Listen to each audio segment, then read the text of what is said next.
Hi விவாஸ், உங்களுக்கு ஒரு சின்ன கதை சொல்ல போகிறேன். ஒரு ஊரில் ஒரு 2 பேர் வேலை இல்லாதவங்க இருக்காங்க.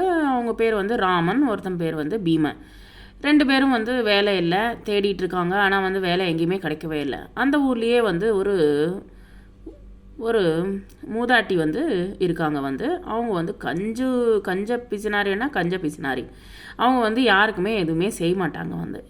சரி, என்னடா பண்ணுறது அப்படி சொல்லிட்டு இவங்களுக்கும் வேலை எல்லாம் தேடிட்டு இருக்காங்க. நான் அந்த வயதான மூதாட்டிக்கிட்ட போய் நான் வேலை பார்க்க போகிறேன் அப்படி சொல்லிட்டு பீமன்கிட்ட சொல்கிறார் ராமன். சொன்ன உடனே அவர் பீமன் சிரிக்கிறார். அந்த அம்மாவே பிசினாரி கஞ்சத்தனத்தில் அவங்க உனக்கு எப்படி வேலை தருவாங்க அப்படின்னு சொல்லிட்டு சொல்லுவாங்க. உடனே அவர் சொல்கிறார், இல்லை நான் எப்படியா இருந்தாலும் வேலை வாங்கி காமிக்கிறேன் அப்படின்னு சொல்லிட்டு அவர் போகிறார்.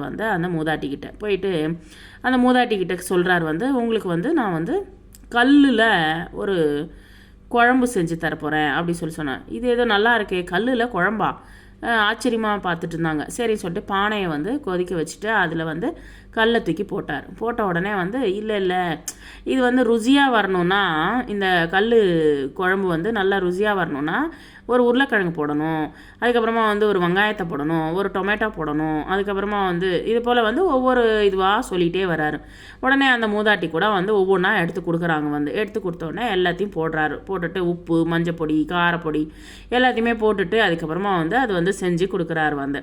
கொடுத்த உடனே அந்த மூதாட்டி சாப்பிட்டு பார்த்துட்டு ரொம்ப நல்லா இருக்கே, ருசியாக இருக்குது அப்படின்னு சொல்லிட்டு அந்த மூதாட்டி அந்த சமையல் செஞ்ச அந்த ராமனை அவருக்கு வேலையும் கொடுத்து அவர் வீட்லேயே தங்க வச்சு அவருக்கு சாப்பாடும் சம்பளமும் கொடுத்து வீட்லேயே தங்க வச்சுட்டு வேலை பார்த்துட்ருக்காங்க. ஸோ அதுபோல் தன்னுடைய திறமையினால் தான் வேலை வாய்ப்பை வாங்கிட்டார் அவர்.